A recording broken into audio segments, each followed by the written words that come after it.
Hi, everybody. I am going to get us started in just a few seconds. I want to confirm with the media group who's doing our intro, like the order of who's going when today for the media group. Can you give me those names? I'm doing the intro. First, okay, and then who's doing the conclusion? Esmeralda, yeah. Esmeralda. And is there going to be another person? Okay, perfect. And then tonight's intro is who? Sarah. Sarah, and then you're doing the conclusion? Right, but I think there is someone doing the, Monica, I think is doing the importance of voting. Perfect. Okay, cool. Yeah, I just want to make sure I put you guys in front and behind on the outline so I can know the right names I'm introducing. I want to remind everybody that is here, if you are in the group that is presenting, I am recording this. You will be able to watch back over it. I'm out of my classroom at COS and I'm sitting outside of a Starbucks so I can have Wi-Fi. So I will mute myself and you don't hear the chirping birds, but everyone should be on mute unless you are presenting. And when your time is to speak, then don't forget to unmute yourself.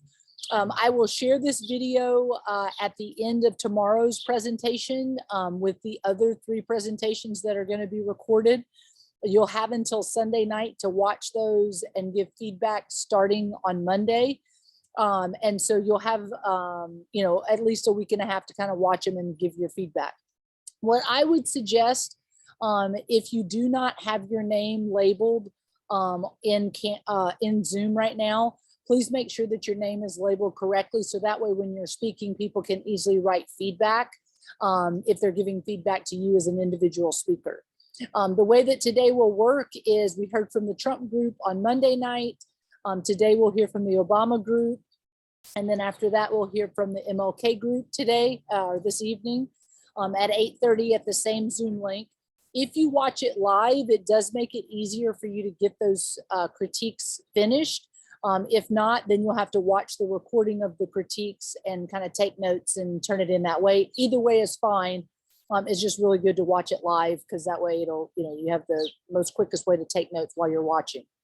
The media group will do the intro and the conclusion. So at the end of the presentation of the Obama group, please don't jump off until we have the conclusion from Esmeralda. All right, Ronnie, kick it. Oh, wait, hold on. I have a chat question. How do you open my camera? I'm sorry. If you're on your computer on the bottom, it should say start video. Okay, yeah, did you see that, Sue? Okay, you got it, perfect. All right, yeah, there you go, perfect. Okay, I will tell you that for me, one of the things that I've learned watching these presentations, on the top right, there's a little button that says view. What I like to do is I like to do speaker, and then that way I know who I'm watching and speaking and I can get a more full presentation. If Obama group is going to be sharing a PowerPoint, then it is open for someone to share a visual. And then when you do that, you could have presentation and speaker. If you want to see the entire audience, which I highly recommend if you're speaking, that way you can kind of feel the live public speaking experience. But if you want to just put it on speaker and look at yourself, you can do whatever you want. Those are just some tips. All right, so Ronnie, kick it off. Okay, attorney, former first lady, author, possible first female elected president. I'm Ronnie from the Media Group. Our purpose in gathering today is to find out more about Michelle Obama's campaign and their plans if she were to become president. Yesterday, we heard from Trump. The Trump campaign and the points they talked on were creating jobs, keeping peace between countries, tackling poverty and tax cuts. Michelle Obama has advocated for poverty awareness, healthy eating, and education in the past as former First Lady. During her campaign this year, she said she would continue to advocate for education and public health, vowing to, quote, make the difference. Now, this election would be historic as it would be our first female president. During the Great Debate, Michelle Obama voiced her support for the LGBTQ community, showed her support for police reform, stated she is pro-choice, and stands to support Social Security. I'm going to turn it over to the Michelle Obama campaign now so we can learn more about Michelle and her plans if she were to become president.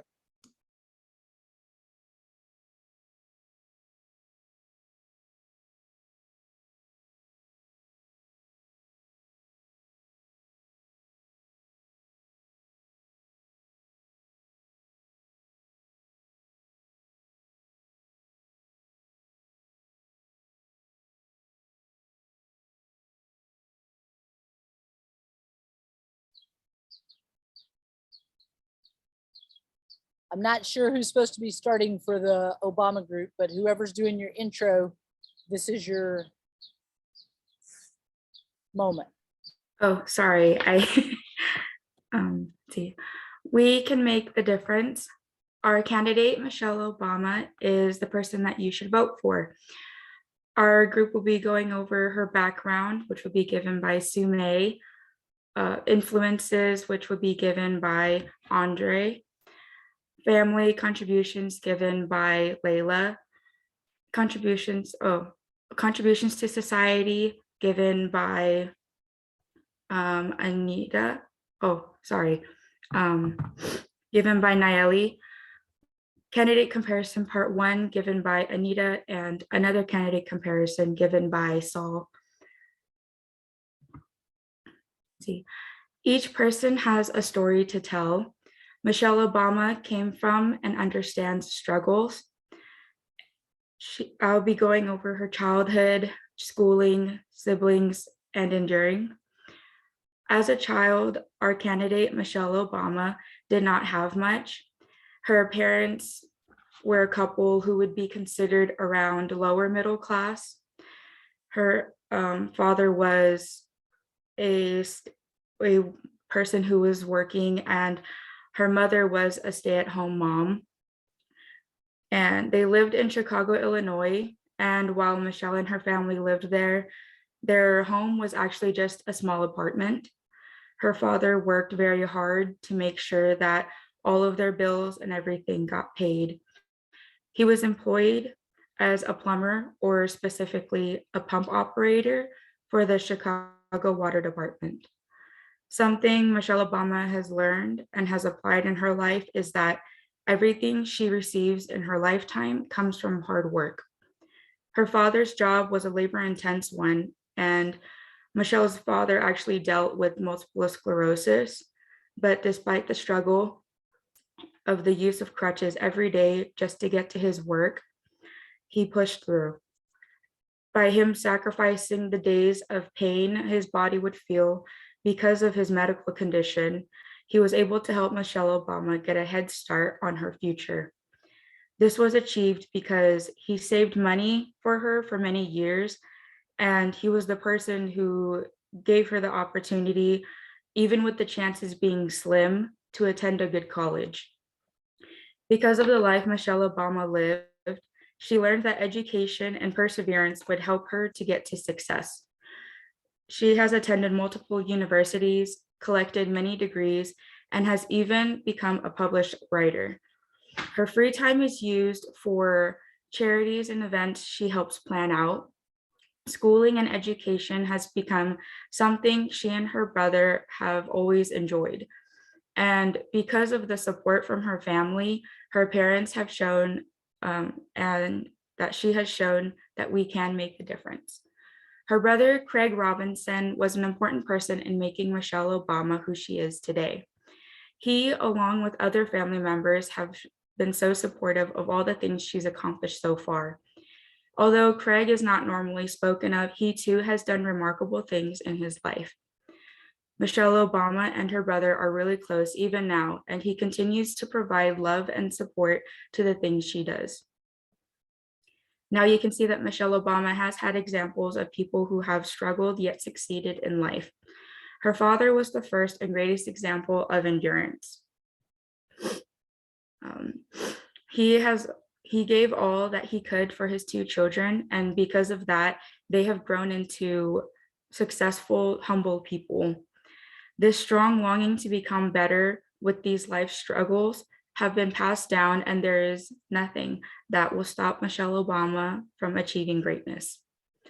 Michelle Obama came from and understands struggles. You now know of her childhood, schooling, siblings, and endurance. Every person has a story to tell.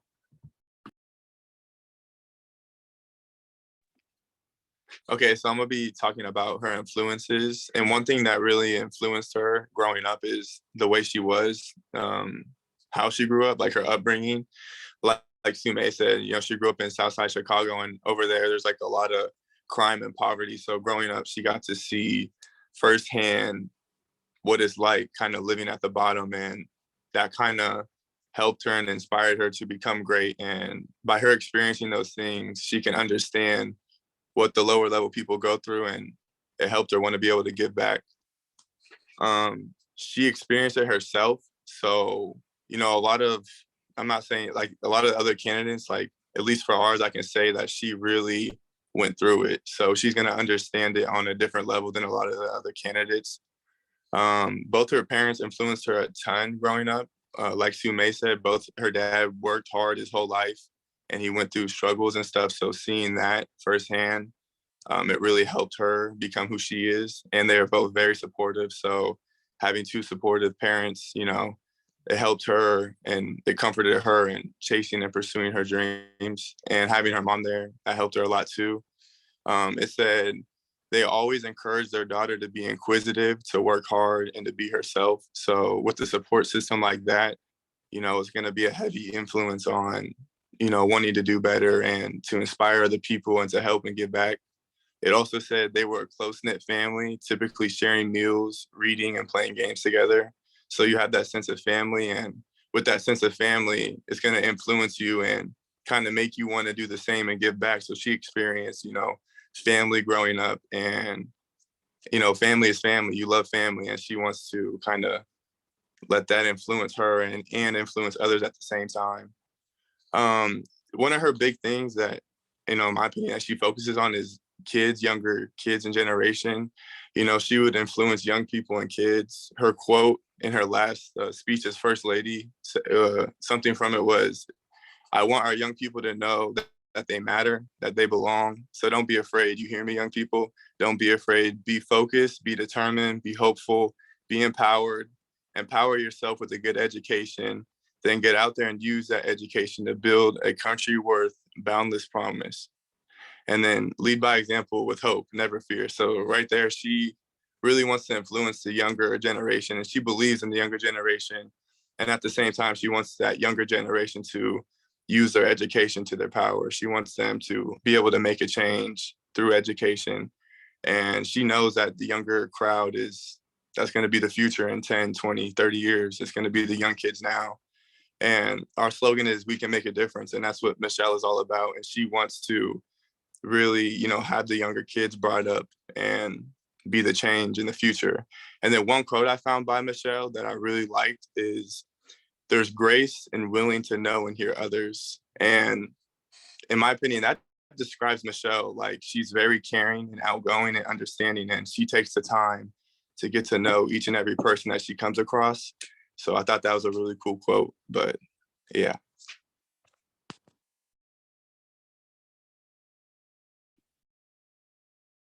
My name is Layla. I'm gonna be going over Michelle and her family. We all want a president that is family orientated. And with Michelle Obama, we are getting a president that's just that. According to census, it is proven fact that voters want to vote for a president that have certain views, no family values. Starting with a quote from her, she states, "Happiness for me is when my kids are good and when my family is whole." Michelle's parents, Marion Robinson and Fraser C. Robinson III, meant everything to her. She has one older brother, and his name is Craig. Michelle and her brother often got mistaken for twins when they were little, as they were only 21 months apart. Growing up, Michelle and her brother,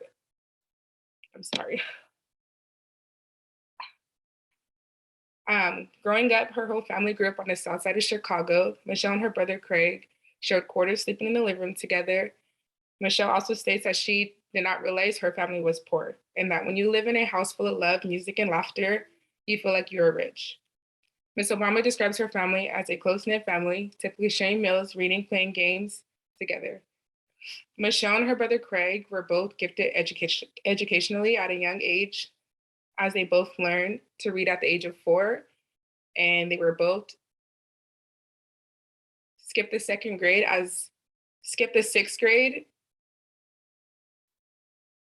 sorry. They both skipped the 2nd grade, and by the 6th grade, they learned to read at the age of 4. Michelle was taking classes in her school's gifted program when she learned French and completed acrylic courses in biology. She stated she loved reading and writing along with her brother, and even learned challenging each other to spelling bees. Michelle said growing up in a loving household built her to become the strong woman she has become.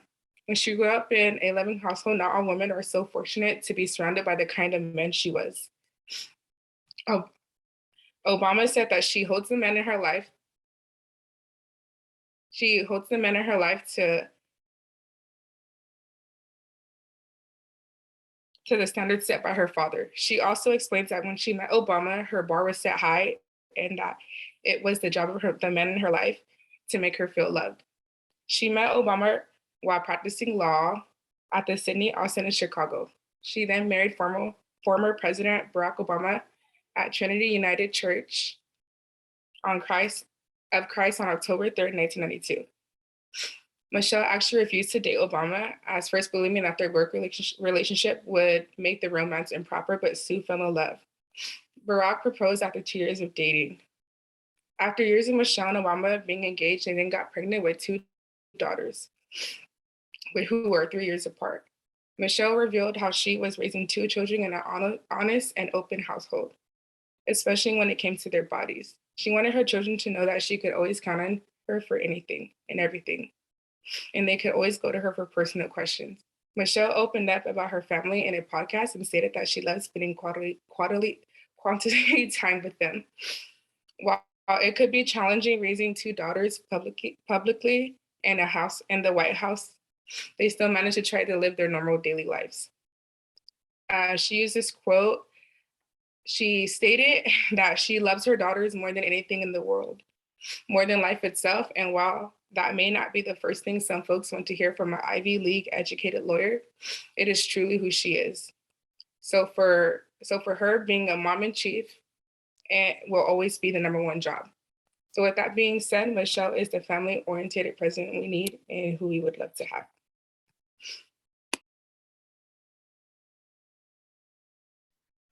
I'm Nayeli, and I'm going to be talking about contributions to society that Michelle Obama does. So not only is our candidate Michelle Obama a big family person, but she has many contributions to our society. First and foremost, she's a role model to many women around the world. She advocates for women's rights, women's education, and women's health.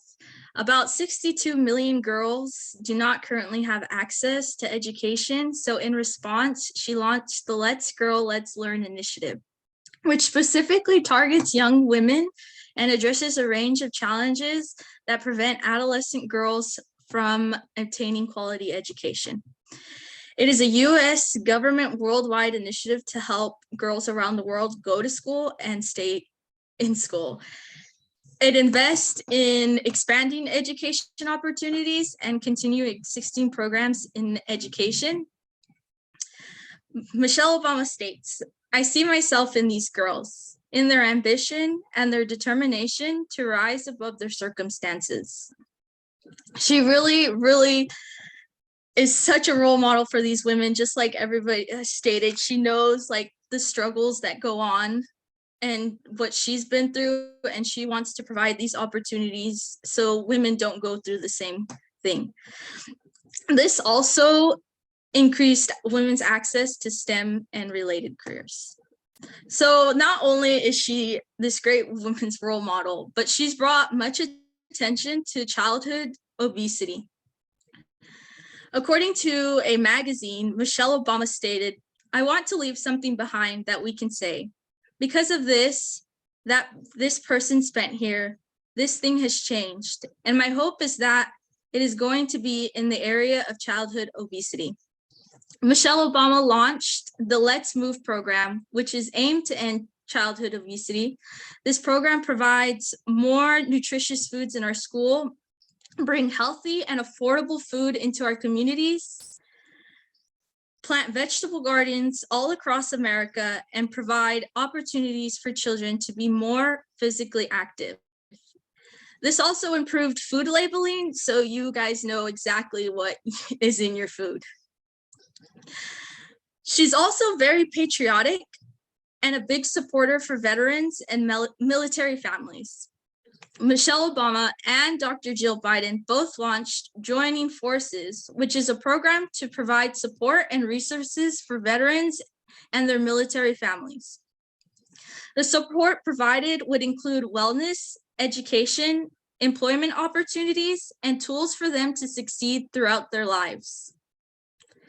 If our candidate was chosen, Ms. Obama would look forward to continuing her work and issues supporting military families, helping children and women, and encouraging everyone to make a difference within the world.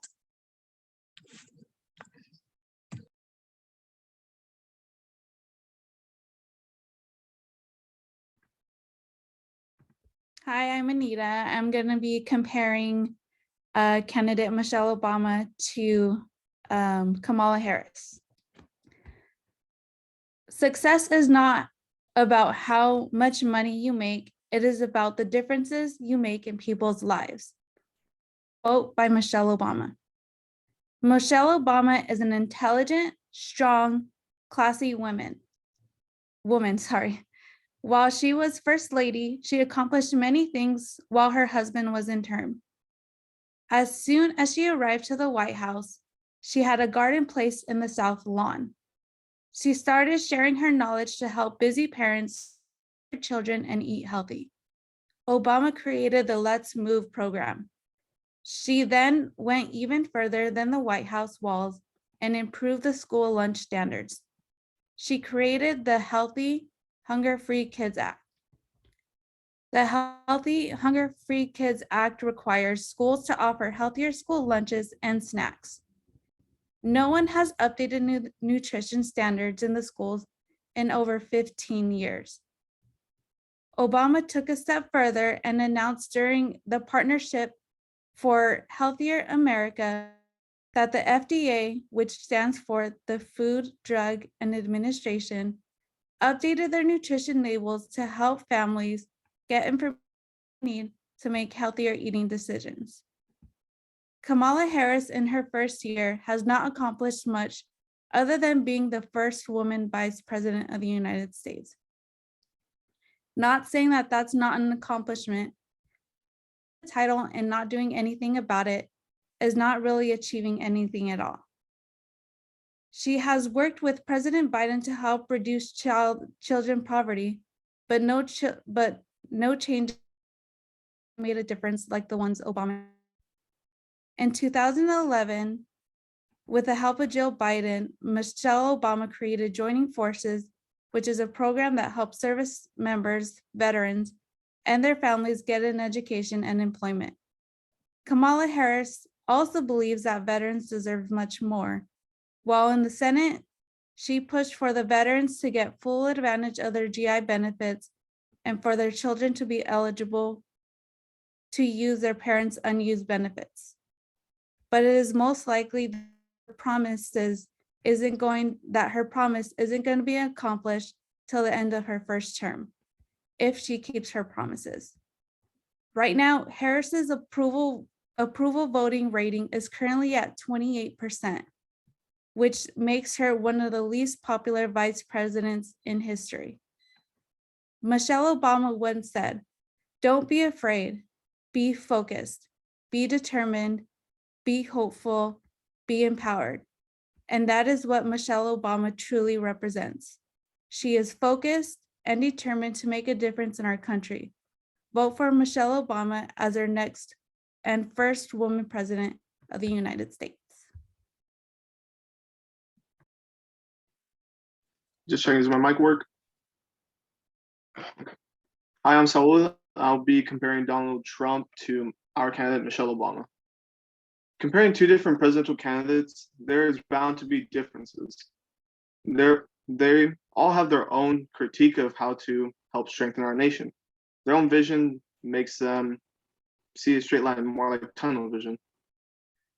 Now, the first topic that I wanted to go off of was global warming. Since global warming has now been really important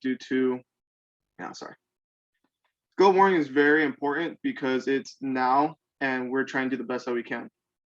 So as when President Obama was in office, he and along with Michelle Obama, they were alongside other, I'm very sad right now.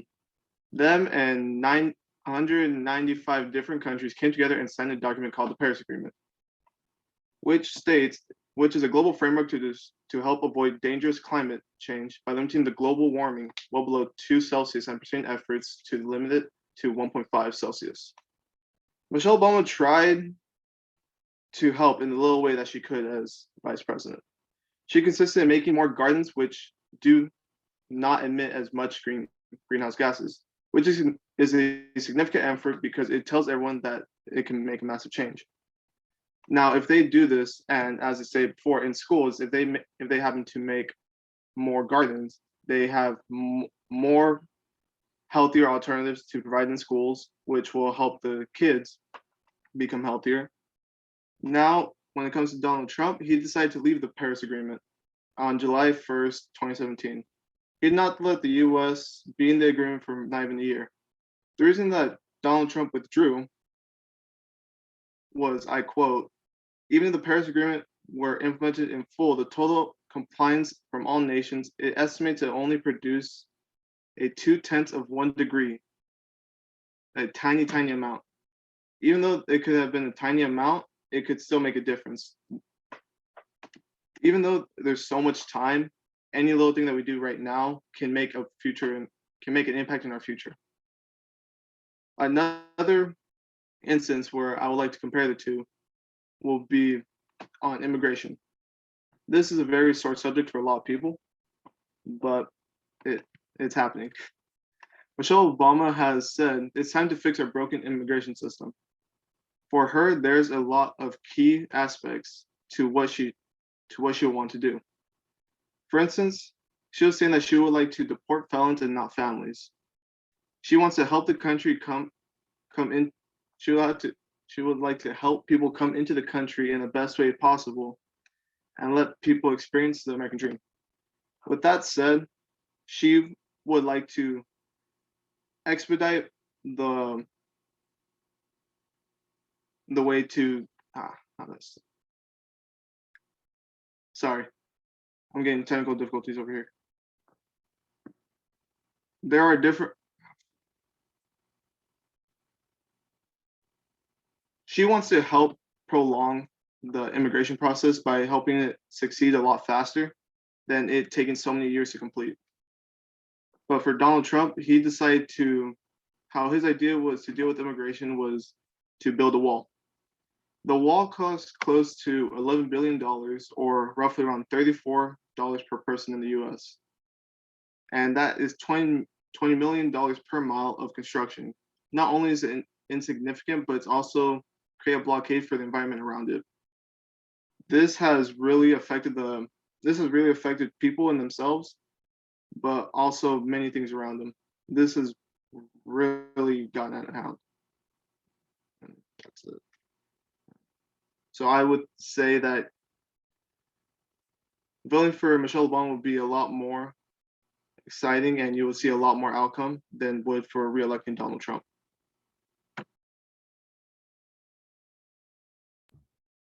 Our candidate, Michelle Obama, is the person that you should vote for. We thank everyone for listening. For now, you have heard about Michelle Obama's background, influences, family, contributions to society, our candidate comparison part 1, and our other candidate comparison. We can make the difference.